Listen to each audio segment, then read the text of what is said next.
Ismail Berisha u dënua të premten nga gjykata themelore në Gjilan me 3 vjet dhe 10 muaj burgim, ndërsa Fatmir Shabani me 2 vjet e 9 muaj. Të dy u dënuan për kanosje dhe shkaktim të rrezikut të përgjithshëm, pasi që me 1 dhjetor të 2012-s kanë hedhur granatë dore në shtëpinë e familjes Pireva dhe prej 7 korrikut 2012 deri në momentin e arrestimit më 27 dhjetor të këtij viti, kanë kanosur vazhdimisht Hetem dhe Ekrem Pirevën, si dhe gruan e Ekremit, Lutfie Demollin. Granatën e hedhur në shtëpinë e familjes Pireva të dënuarit e kishin në posedim pa leje dhe rrjedhimisht akuzoheshin edhe për armbajtje pa leje. Por prokurori hoqi dorë nga kjo akuzë, me që ajo përfshihet në ligjin për amnisti. Neni 3 i këtij ligji, miratuar në kuvent më 11 korrik të këtij viti, liron nga ndjekja penale armbajtjen pa leje për personat që një gjë të tillë e kanë bërë para 20 qershorit të 2013-s.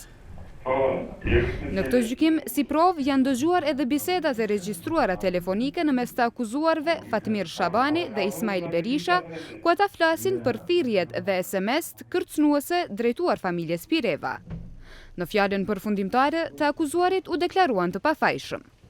Ndërsa prokurori Arben Kadriu, si rrethana e rënduese, përmendi shkallën e përgjegjësisë penale të Ismail Berishës. Shkalla e përgjegjësisë penale me të pamëndjerë të Ismail Berisha është më e lartë, me që i njëti ka shfrytzuar edhe gjendjen ekonomike të pamëndjerëve Fatmer dhe Syl. Dhe të njëjtëve u ka dërguar me mbushje telefonit. Motivet për kryerjen e kësaj vepre penale janë shumë të ulta. Dhe qëllimi i fundit ka qenë që dëmtuara Lutfie ta prish martesën dhe largohet nga familja Pireva. Avokati Shemsedin Pira, mbrojtësit e akuzuarit Ismail Berisha, tha se SMS-ët e dërguara nuk kanë lidhshmëri me numrin e telefonit që e ka përdorur Berisha. Ai po ashtu tha se ka mbetur pa u ndriçuar motivi i të pandehurit për të vepruar në këtë mënyrë. Në mungesë të provave, gjykata ka liruar nga akuzat Syl Buzukun, i akuzuar si bashkëpunëtor në kanosjen e familjes Pireva. Pas aktgjykimit, familja Pireva ka vendosur të kërkojë kompensim.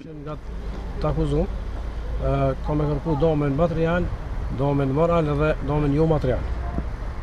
Për domen morale për shkak domen shtrimbes të moralit, shtëpisë tonë, dhe domen preke në sene që nuk është duft më prej, dhe domen jo materiale, shqetësimin e fëmijëve, të familjarëve, të mitërve që kanë qenë në familje, të personave të smut që kanë qenë domen në intenziv, edhe kështu që unë kërkoj gjitha ato domen që të më kompenzohen. Ndërsa Syl Buzuku, i liruar nga akuzat, u shpreh i kënaqur për lirimin e tij. Ka thonë që të bëjmë, nuk është e vërtetë, veç drejtësia. Shumë i lumtur.